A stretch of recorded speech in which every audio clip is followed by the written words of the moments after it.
Left of the box.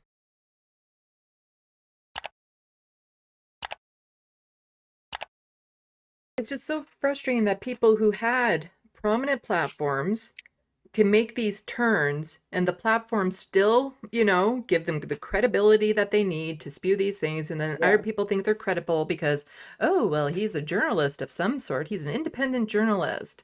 And we have issues with that up here in Canada because there's this magazine called Canada Land.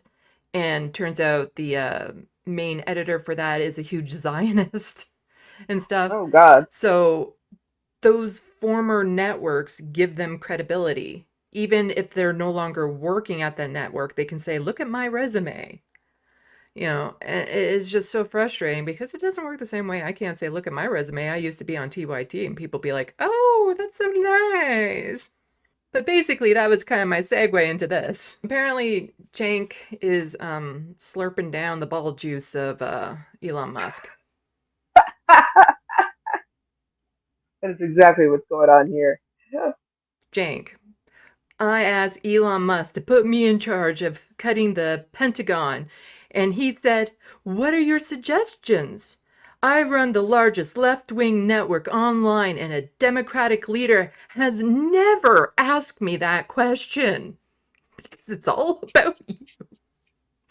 The idea that they would take advice from a populist is disdainful to them.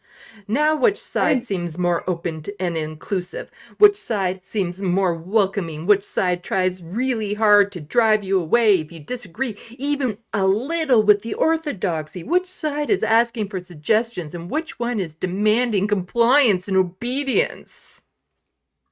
it's so whiny. The whole thing is so whiny, and it's like, I mean, yeah, it's not the guy who literally disowned his trans daughter. That's not the more inclusive side, Jank. I mean, and also you're bragging about getting a response to him. He responds to accounts that are like Elon Musk lover 123 all day long. Dogecoin to the moon, shit like that, Dan from the like internet got a for response hours a from him day. when he was mentioning something about a guillotine. Yeah, this is just, it's so frustrating because it's like this self-importance idea that he has, that he's built this network, that somehow this network is supposed to be this prominent thing that people go to. The fact that like Democratic leaders don't, take cues from Jank the same way they do from, Joe Scarborough. yeah, Joe Biden would take his cues from him, then, Donald Trump would take his cues from Fox News, and Jank's here like, why isn't anyone taking cues from me? And it's like, well, first of all, nobody in politics is that progressive. And of the Right. progressive people in politics, they wouldn't be taking cues from you at this point because you ain't that progressive. I mean, and the fact of the matter is, he's pretty far removed himself from the experience of the real working class in this country. Like, the real left wing populist working class people who are organizing on the ground all across this country. They're not watching the Young Turks. I'm sorry, just for the most part, that's not what they're doing, you know. And his connection to those people is tepid at best. Like, I think that he is a very nice person. I've met him many times. Yeah, I think that interpersonally, he's a great person. But his opinions are not in line with like what is truly the progressive opinion in this country, particularly on a number of social issues. Yeah. And I've seen him Specifically attack the trans women in left sports. far But more than the left has attacked him. oh yeah, Like every opportunity he gets, he's othering other leftists.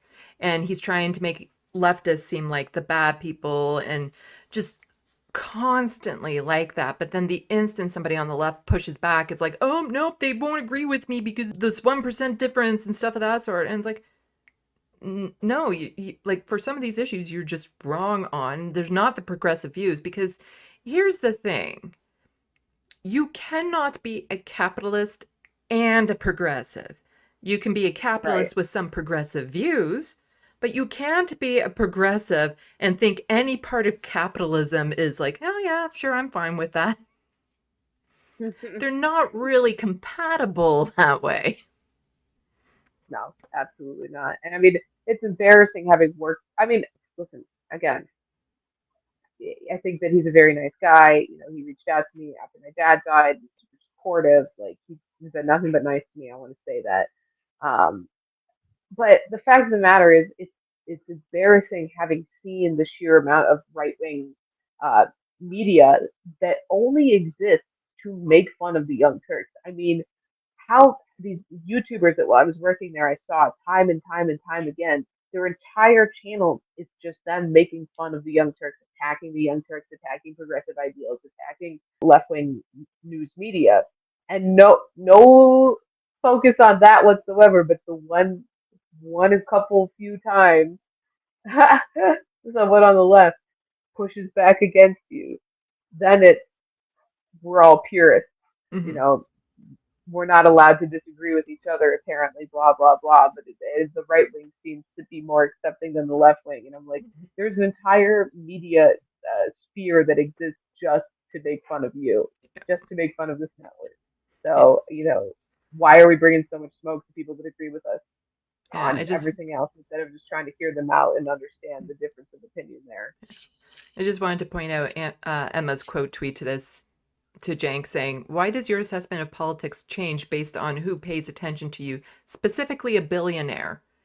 It's a badge of Right. honor for me that this union busting natalist freak finds me disturbing, but I guess being a populist means having the richest person on earth agree with you. That's how you know you're challenging power. You know for the people." And this is what I was trying to get at. There is a disconnect between him and what populist really means and what the average working class person's opinion is. And if you want to be a true populist, you should be championing what the working class cares about, what the actual left wing consensus is on the issues, and not trying to fight for the attention of this freak who is having as many children as possible, sowing his wild oats anywhere that he can, disowning his trans children, calling someone who rescues children who are trapped in a cave pedophiles. I mean, this guy is a right wing freak to Yeah. the nth degree. Why would you celebrate him responding to you one time? And it's not even Elon Musk saying, "Oh, you have some very valid points and I agree with Right, you and we should do this." Elon wasn't agreeing with him. Like he was just saying, "Oh, I'll give you a little seat of attention. What are you thinking?" right. But That's as it. soon as Cenk would to like spouse his ideas of what should happen, I don't think Elon would be on board with them. No, certainly not. I mean, why would he ever betray the class that he belongs to, the billionaire class, to the benefit of what? The actual American people? He doesn't give a shit about that. He doesn't really give a shit about anything aside from right now maintaining his subsidies he gets from us, the taxpayers. I mean, he's one of the larger beneficiaries of American taxpayer subsidies for uh, projects that are not to the benefit of the rest of us. So why would he ever care about slicing and dicing of these military contracts that we have for these massive corporations? He doesn't. Yeah, Those are his peers.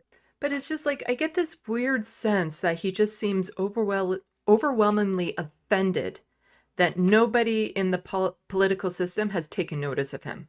That none of the Democrats have taken notice of him, that he's not a political player, that he's offended that this network that he's made for the homo progressives, isn't a go-to for politicians. Politicians aren't like, "Oh, can I come on your show? Can I come on your show?" They're not like, "Oh, that's a very valid. Why don't you sit at this committee meeting and give us your ideas and all this sort of stuff?" The fact that they aren't worshiping him, it's almost like Mm, he's offended by that. And then suddenly, like, here's Elon Musk just giving him a grain of attention. And it's like, see, he's doing it. He's doing it. So why don't right. you? Why don't you see my brilliance? And we were talking about this earlier. There is some truth to the argument that the Democrats have abandoned the independent media and Mhm. Republicans have embraced it. And I think that that's a fine argument to articulate. But the perspective that he's coming from is one of sheer, feeling jilted personally. Like Yeah. you have to remove your personal interest in this and not praise Elon Musk for responding to you once, Mhm. where you can still criticize the Democratic Party for not embracing independent media and, using it the same way that Republicans use it, but it is just giving I'm feeling bitter as opposed to we could be winning so much more if you guys were willing to embrace alternative forms of media. Like, it's just, it's so depressing to me to see, like, ever since the election, the amount of damage TYT is doing to the progressive movement with some of the rhetoric that's coming out of them. Because even Cenk was on, like, oh no, Kamala was focusing too much on trans people. I don't think she ever mentioned trans issues at all on the campaign trail. I can't No, think of a single Jordan example Ewell of was her pushing mentioning. back, and he actually got, like, you could see he was getting mad at Cenk because here is an opportunity, and Cenk is just throwing trans folks under the bus right after the election, saying that somehow it's because the left has gone too woke or something. And it's like, you can't be progressive and then just be like, oh, this group doesn't support my views. They're not helping, under the bus. We don't need them. It's just, it's, I mean, even if the campaign had embraced, trans rights, which it didn't, but even if it had, that would be a good thing. yeah. It would be a good thing to fight for the rights of a heavily oppressed group of people as the party of civil rights. That would be the correct stance to take, even if it's the electorally losing one. It would be the right thing to do. So to like look back on it and be bitter, which again they didn't embrace it. They still lost the election. So how could you ever point to trans people as the reason that I mean, I'm sure that if you looked at trans people across the country and their voting patterns, it would be overwhelmingly in favor of the Democratic Party. But you're right; it's just throwing them under the bus and it's lazy analysis Mhm. of what happened in this election. It's a Yeah. scapegoat, is what it is.